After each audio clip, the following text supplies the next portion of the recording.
Chapter 21. Now the Lord was gracious to Sarah, as he had said, and the Lord did for Sarah what he had promised. Sarah became pregnant and bore a son to Abraham in his old age, at the very time God had promised him. Abraham gave the name Isaac to the son Sarah bore him. When his son Isaac was 8 days old, Abraham circumcised him, as God commanded him. Abraham was 100 years old when his son Isaac was born to him. Sarah said, God has brought me laughter, and everyone who hears about this will laugh with me. And she added, Who would have said to Abraham that Sarah would nurse children? Yet I have borne him a son in his old age. The child grew and was weaned, and on the day Isaac was weaned, Abraham held a great feast. But Sarah saw that the son whom Hagar the Egyptian had borne to Abraham was mocking.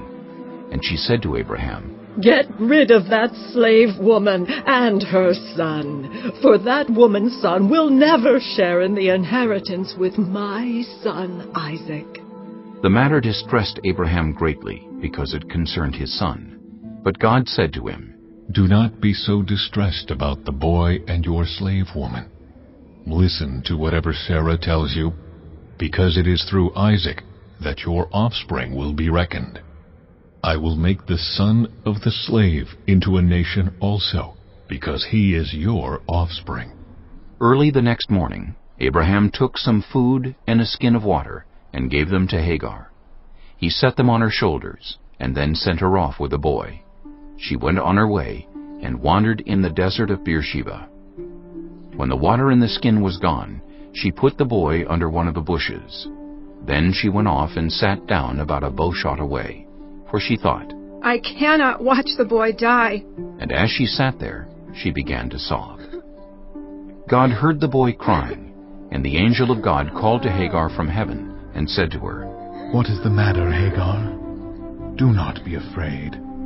God has heard the boy crying as he lies there.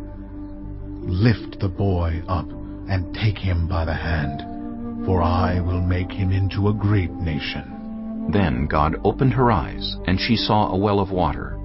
So she went and filled the skin with water, and gave the boy a drink. God was with the boy as he grew up. He lived in the desert and became an archer. While he was living in the desert of Paran, his mother got a wife for him from Egypt.